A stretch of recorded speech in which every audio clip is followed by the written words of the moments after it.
What's this? No. Bow, bow, boop, boop. La, la, la.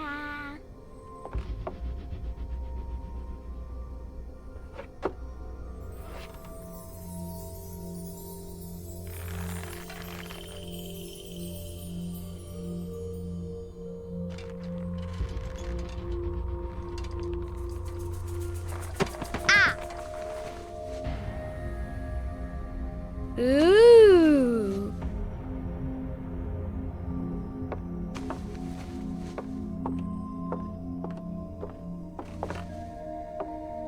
Oh, look! It's a book! Maybe it's a book about pirates with a treasure map. No, I don't think so. I wish that I had seen through all your lies. Oh, start from the beginning, not the middle. And so I decided to pick up my pen to relate the most disturbing episode of my life thus far. It all began early one morning in 1898, when Sherlock Holmes invited me to accompany him on a visit to the Marquis of Conyngham.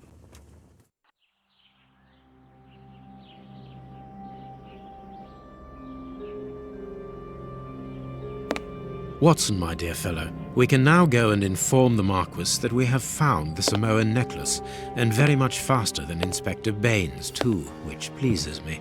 Have you really solved the theft, Holmes? And so quickly? I have indeed, Watson, and believe me, it was completely unnecessary to spread out all over London, as our friend Baines thought was best. He likes to boast that his methods are equal to mine, but once again the outcome has contradicted him. After all these years of accompanying you upon your investigations, I thought that by now I should be reasonably capable of following your train of thought. But in this particular case, I must admit that I don't understand anything at all. Ah, you see, but you do not observe, Watson. There lies the difference. It is a matter of course. A matter of course? In the middle of the night, when everyone is fast asleep, the service bell within that room rings out and alerts the servants. They dress quickly and come running, but the door is locked and there is a strong smell of burning from within. A few seconds later, the master of the house himself, the robbed Marchioness's husband, the Marquis of Conyngham, arrives and unlocks the door using the sole key. A fire has started inside the room, but they have managed to arrive in time to put it out. It is at that moment that the Marquis realizes that the famous Samoan necklace, which had been safe within its glass cabinet only a few hours earlier, has now disappeared. In order to explain, let us confirm my theory before the arrival of Inspector Baines.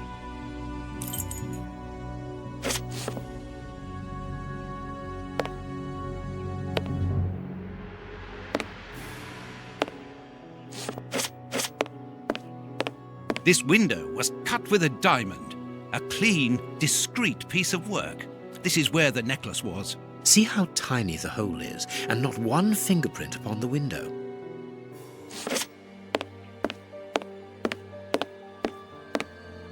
All the windows are locked. They've not been forced. A mark, undoubtedly made by a diamond. Someone tried to cut the glass, but he was interrupted. Therefore, the thief tried to escape through the window, but he was interrupted.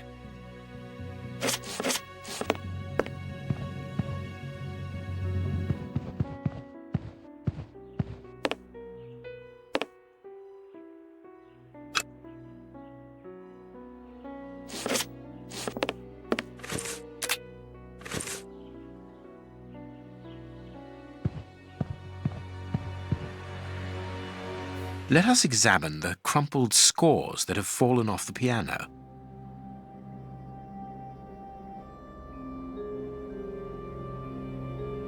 These sooty prints were left by a tiny hand. I don't understand why these music scores are covered with soot.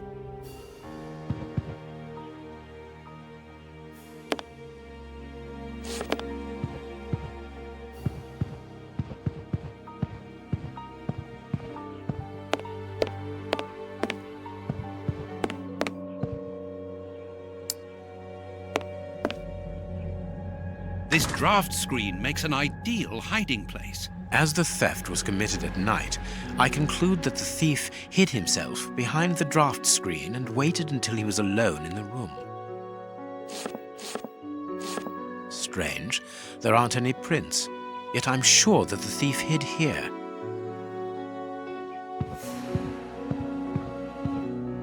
Not very well kept, this aquarium. I can see a dead fish floating on the surface. A candle. It must have fallen from the chandelier. All the windows are locked. They've not been forced. All the windows are locked. They've not been forced. These documents are not very interesting, even though they're addressed to the Minister of Maritime Affairs. The Marquis himself. The chest wasn't opened. The necklace wasn't in it. Footprints. You are not going to get on your knees to examine them. There is no need. It is soot. The servants must have trodden in it while they were putting out the fire. The fire started here, just beneath the bell pull. Whoever pulled the cord would have had his feet in the fire, unless it was pulled before the fire started. Strange. There are some objects here that have been knocked over. Heading towards his chosen escape route, probably the window, the thief knocked over the stool, which then caught fire. But why didn't he try to put the fire out at once?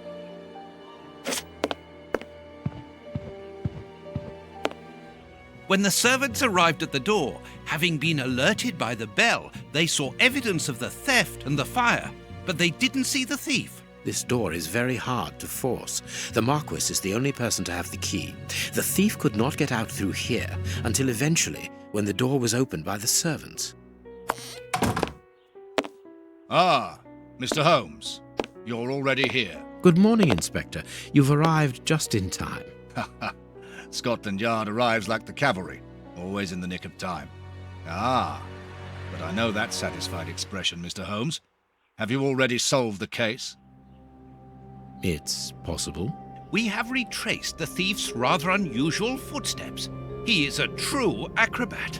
But what I cannot understand is that when the servants entered the room, there was no one to be seen. An acrobat, perhaps, but an invisible one? I do not think so. The only explanation is that the thief escaped before the servants arrived. I don't know how, but there is no other way. Half a point for the doctor, nil for the inspector. I am pleased to see that you find the situation amusing, Mr. Holmes. Very well then, explain. Dr. Watson was correct when he mentioned acrobatics, but he is mistaken about the nature of the acrobat. As for you, Baines, you're quite incorrect, as the thief was in the room when the servants entered. Explain, for heaven's sake, Mr. Holmes. Watson, how could a thief be missed in the middle of 8 men? I don't know. Because he is very small?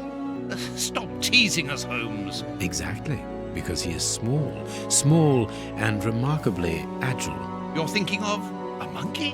And a trained monkey at that, without a doubt, a Leontopithecus rosalia from Central America. The animal had been hidden inside the room for several hours, calmly awaiting the signal from his master. Once night had fallen and the room was empty, a high-frequency whistle alerted the monkey that it was time to begin the procedure for which he had been trained. The monkey emerged from his hiding place and used the point of a diamond to open the glass cabinet and steal the necklace. He headed across to the window by the chimney, but knocked over the stool, which in turn knocked aside the fire guard and started the fire. The frightened monkey jumped from the chimney by swinging from the bell pull, thus alerting the house servants. He then went to the window and began to use his diamond to cut a hole, but was interrupted by the staff trying to gain entry via the door, and he panicked again. He ran across the piano, scattering the music scores onto the floor, before hiding inside the chandelier, knocking over a candle. Finally, the servants and the Marquis entered the room, leaving the door open while they put out the fire. It was during the confusion that our agile little thief made his escape through the doorway. As simple as that. A brilliant explanation. Bravo, Holmes. And the necklace? I can see it from here, my friends. It's right in front of us. We have searched the room from top to bottom, Holmes. How were we unable to find it? Because we paid insufficient attention to the only victim of this affair. What victim? No one is dead? Yes, Watson, a poor goldfish whose destiny was to die, crushed by one of the most precious necklaces in England. The aquarium is just beneath the chandelier. I understand.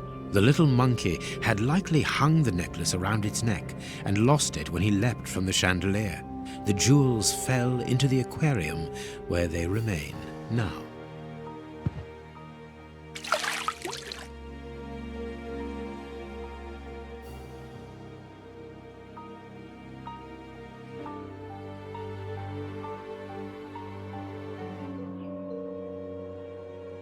Marquis, here is your necklace, intact, just a little wet. Mr. Holmes, this brilliant demonstration does credit to your reputation. Thank you so much, Marquis. Do you wish to verify the authenticity of your jewel? No, I recognize it. I have spent many hours admiring it, you know. Good. I will return it to its box and... Inspector, a bank has just been held up. You must follow me at once. Orders of Scotland Yard. What times? Sirs, duty calls. My regards, Marquis. And well done again, Mr. Holmes. There, the necklace is in its box. We've lost enough time here. Let's go home, Watson. Ah, very well, as you wish. A good day to you, Marquis. With pleasure, gentlemen. And once again, thank you.